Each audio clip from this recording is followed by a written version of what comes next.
Here we presents the top 5 best gaming mouses.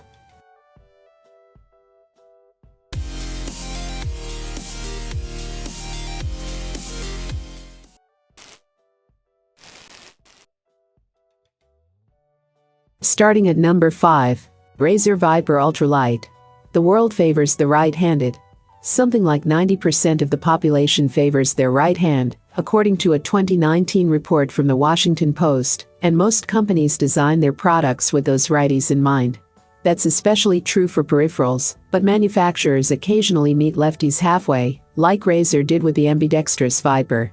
But what holds the Viper back from being the best gaming mouse isn't its ability to appeal to left-handed people, but its limited appeal to grip types. The mouse targets fingertip and claw grippers, and will leave palm grippers aching for a different form factor. If you told someone to imagine an ambidextrous mouse from Razer, I bet they'd immediately imagine an exact replica of the Viper, and not just because it prominently features Razer's serpentine logo on the palm rest. It's a black and gray mouse with contouring on both sides that's supposed to allow both righties and lefties to grip the mouse with ease. Razer equipped the Viper with its 5G advanced optical sensor, which is a generation behind the Focus Plus sensor found in the DeathAdder V2 and Basilisk V2. The Viper also features Razer optical mouse switches rated for 70 million clicks, and a 2.1 meter Razer SpeedFlex cable for fighting drag and RGB lighting in the aforementioned palm rest logo. Does it have the latest and greatest sensor, multiple RGB lighting zones or wireless options? No. That particular combination of specs means the Viper, in keeping with its ambidextrous design, sits right in the middle of 2 generations of Razer products. The Razer Viper is an ambidextrous mouse that features technologies new and old. It's like Razer threw a snake tooth at a Venn diagram of potential gaming mouse buyers and struck right in the middle. In theory, it should appeal to pretty much anyone. But in practice, it was different. The Viper is specifically for fingertip and claw grippers, and is too small for most palm grippers to use comfortably. With my natural palm grip, I struggle to access half of the side buttons as a right-hander, and a lefty would encounter the same problem. The Viper could have overcome those shortcomings with additional features, but with so many of its technologies present in other Razer mice, except for the optical switches for the left and right mouse buttons, that simply isn't the case. Righties would almost certainly be better off buying the Basilisk V2 or Basilisk X Hyperspeed, or, if they have large hands, even the DeathAdder V2, that I enjoy body shaming so much. For more information and price, check out the product links in description. At number 4. Logitech G Pro. The Logitech G Pro gaming mouse is simple, responsive, and quite deadly. It has one of the widest and fastest response rates of any gaming mouse, running from 200 to 12,000 pi, and that sensitivity is adjustable on the fly, so you're always in control of your on-screen movements. It works for righties and lefties almost equally well, and it has the traditional mouse shape that many users love. It's also full of features that are actually useful, like the ability to save your mouse preferences to the mouse itself, so you won't have to download and install a driver to every computer you plug into. Stripped down and professional, the G Pro is the mouse I'd want in my bag on the way to an experts competition. The mouse has the same 6 buttons as the Daedalus models, in roughly the same positions, left and right main buttons, forward and back buttons on the left side, a central sniping button for cycling through PI settings, and the button integrated into the scroll wheel. That wheel is wider and knurled, unlike the smooth and thin one on the G302 and G303. It feels similar to the scroll wheel on Logitech's top-of-the-line MX Master, though without the adaptive scrolling mechanism. The left and right click buttons have metal springs with an expected durability of 2 million clicks, and they are tuned to have the same feel over that long life. The mouse was quick to respond during gaming sessions of Grand Theft Auto V, The Witcher 3, Wild Hunt, and even classics like Counter-Strike. I varied mousing surfaces from our Bear Lab benches to cloth, and plastic mouse pads to a pad of paper, and the G Pro worked smoothly across the lot.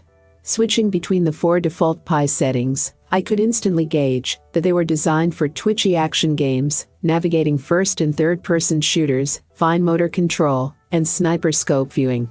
The sensor in the mouse allows a wide range, from 200 to 12,000 pi. That matches what you'll find on the Logitech G303 Daedalus Apex, and is much wider and more sensitive than on competitors like the Roccat Kova and Razer DeathAdder Chroma. The The difference between 12,000 and 10,000 pi is unlikely to be perceived by mere mortals, but it is a bragging point nonetheless. Halfway of my listed number 3. Razer DeathAdder V2. Improving on something that's almost perfect is hard, but the Razer DeathAdder V2 gives it a great go anyway. A successor to what is arguably the best gaming mouse ever made, this is a peripheral with big shoes to fill. And you know what? Somehow, the Razer DeathAdder V2 is even better than its predecessor. Reborn for a new generation, the Razer DeathAdder V2 retains that same iconic shape, while adding much-needed tweaks here and there. Much like the DeathAdder Elite, the V2's DPI settings can now be increased or decreased via 2 buttons below the scroll wheel. In addition, the V2 sides have been given a makeover with more subtle rubber. Rather than bulky hexagonal grips, the texture is tighter and smaller. In addition, the V2 now packs 8 programmable buttons, Razer optical switches with a 70mm click durability, a SpeedFlex cable that won't impede movement as much, and 100% PTFE feet for smoother movement. 5 onboard profiles and a featherweight of 0. 18 pounds 82 grams don't hurt either. In terms of looks, the DeathAdder V2 doesn't stray far from its roots. This clearly exists within the same wheelhouse as before, bar some extras sprinkled here and there. Which is no bad thing, the old DeathAdder mice were handsome anyway. If you've used a DeathAdder before, you'll know what to expect, and the V2 doesn't disappoint. If not, you're in for a pleasant surprise. This is one of the most comfortable gaming mice we've ever used, and it's superbly grippy. This mouse isn't going to escape you, even if you're flinging it around in games like Apex Legends. It's the same story with the new scroll wheel. You always feel in control regardless of whether you're zooming in on your animals in Planet Zoo or pulling back for a look at the battlefield as a whole in World of Warcraft. In other words, the texture revamp is a success. In addition, the click action is crisp and responsive. The V2 feels satisfying to use. The resistance is noticeable but not overbearing. It sits in the Goldilocks zone, and I don't know if Razer could do any better.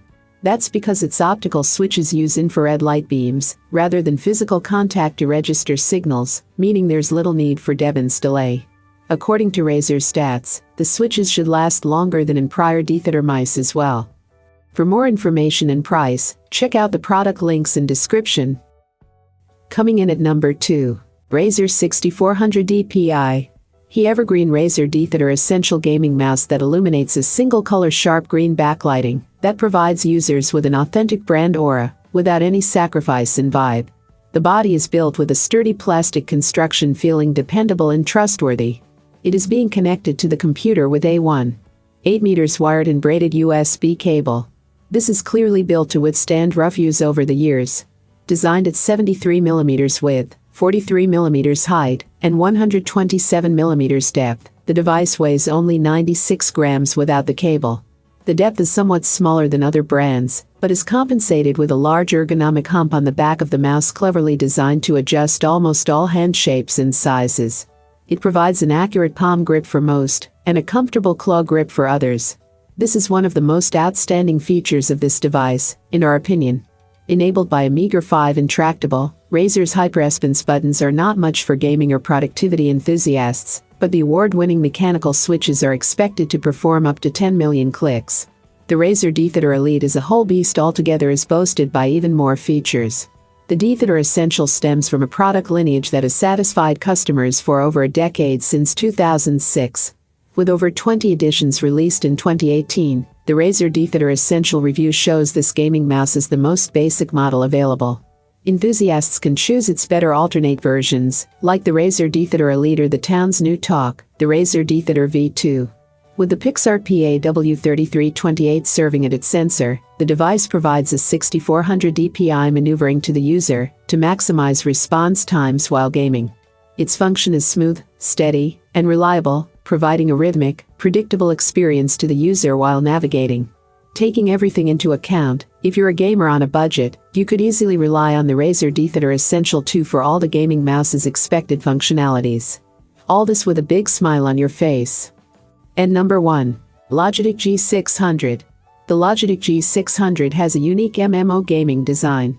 It has a 12-button side panel, which is fairly common for this kind of mouse, but it also features a third button on top of the mouse, right under your ring finger, which triggers a new set of commands for as long as you press that specific button. This gives you even more customization options for your games. However, this widens the body of the mouse quite a bit, making it unsuitable for smaller hands, and not recommended for fingertip grip, as you more than likely would accidentally press the third click button. On the upside, the performance of this mouse is excellent and customizable, and it's very well built. The Logitech G600 has a sleek, all-black design, and has a side panel with 12 additional buttons. These buttons are the only RGB lit zone of the mouse. Additionally, the mouse has a third click button, where your ring finger sits. It has a fairly standard MMO mouse design, without looking too flashy. The Logitech G600 is a great MMO mouse and one of the very few that are also compatible with macOS. It's a bit bigger than some traditional gaming mice due to the high back design, which might not be suitable for small hands. Its performance is great, and it offers plenty of programmable buttons. See our recommendations for the best mice, and the best MMO mice. If you're interested in Logitech products, also check out the best Logitech mice. The Razer Naga Trinity and the Logitech G600 MMO Gaming are both great MMO mice. The Naga has a unique design with 3 optional panels, to give you your choice between 2, 6, or 12 additional buttons. Both mice can only be used wired, though the cable on the Logitech is slightly less rigid. The Logitech can be used comfortably in both palm and claw grip by everyone except those with small hands, but isn't recommended at all for fingertip grip due to its shape. On the other hand, the Razer is best for medium and large hands in palm grip, everyone except those with small hands in claw grip, and only larger hands for fingertip grip. Good for the office. It has great ergonomics, but people with small hands might find it a bit awkward to control the mouse, and people shouldn't use the fingertip grip. On the upside, it's very well built, and the side buttons can be programmed to whatever you'd like, making work in programs even faster. I have included these product link in the description. You can check out this link for more information and latest price. Thank you for watching this video. Please hit the like button, share with your friends, and be sure to subscribe.